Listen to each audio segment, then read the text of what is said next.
Hi, everybody that's following us and also going to be listening to us on 88.6 FM Radio Nugolofa. I'm here with our very own Tongan, George Blake over here. George, fefiake. Hey, save. George, I know you're here with the Reds team about to play the Ikaretahi. How does it feel for you, George, to be here in Te Whaiva? I know you're playing for the Reds, but to play against your home country, the Ikaretahi. No, it's good. Never thought I'd be back here on a different team apart from my Tongan side, but grateful for the opportunity to come back to Tonga, play in front of my family. Haven't played in front of them for my whole life, so it'll be a good experience and good to see them all out tomorrow. They will be here, they'll be cheering, they'll probably be wearing the Reds jersey because of you. What does that mean for you? You're saying this will be your first time playing in front of your family. No, I'm grateful for the opportunity. Obviously, Reds gave me the opportunity to be here today. Without them, then I wouldn't get this chance to obviously play in front of my family, in front of my country, in front of my home. So grateful for everything I've got now. To everybody that's listening, any of the youth that's right now listening, because our demographics mostly youth, you were here in Tonga. You went to Australia for a better life, and now you're here with the Reds. What advice would you give to a youth that wants to pursue rugby or any dreams in the future?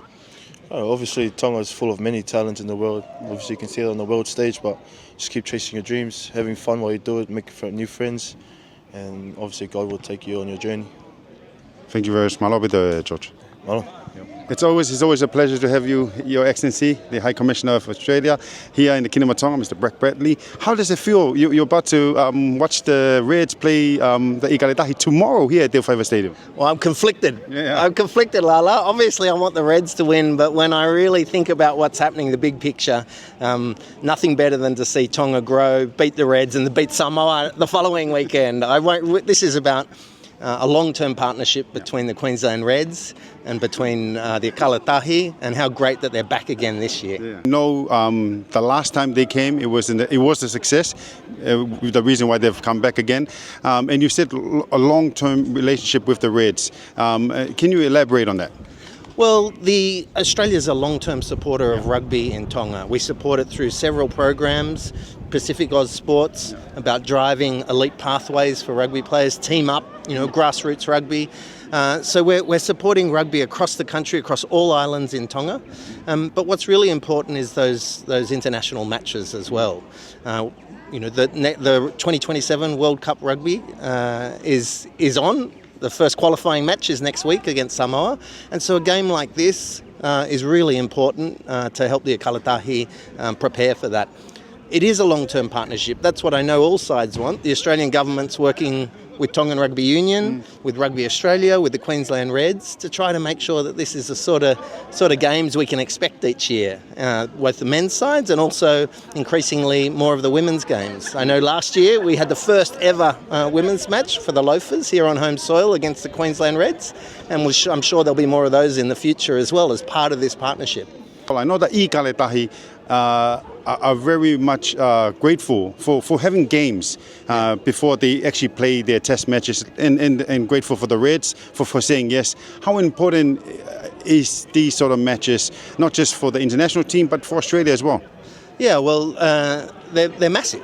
You can't. There's nothing like match fitness. There's nothing like match experience. I know for both sides, there's something like 8 debutants on each side, if not more. So this is about blooding some of those younger players into international rugby, and it's also about making sure that all the players build long-term partnerships and friendships.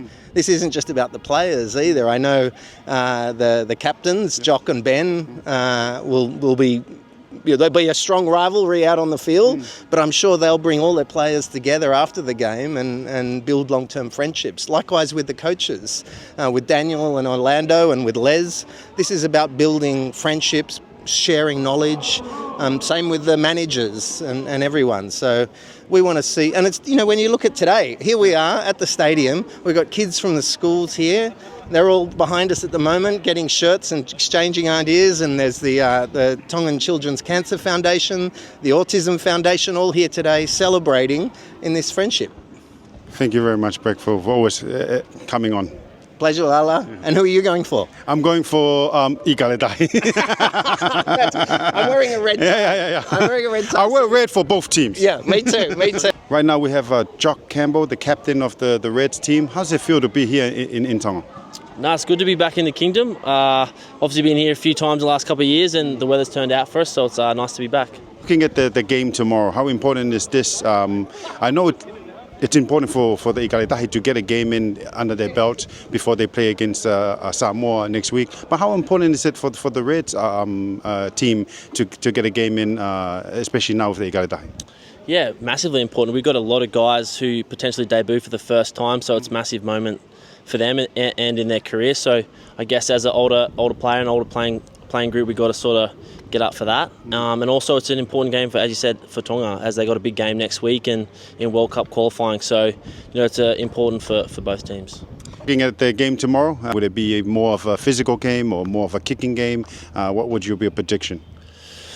Well, I think it'll be physical. Obviously, the Igaletahi are a very physical side, so I think we've got a front up there. I think both sides will want to play running rugby. Obviously, with the weather looking like this, we should throw the ball around a lot, but we'll see.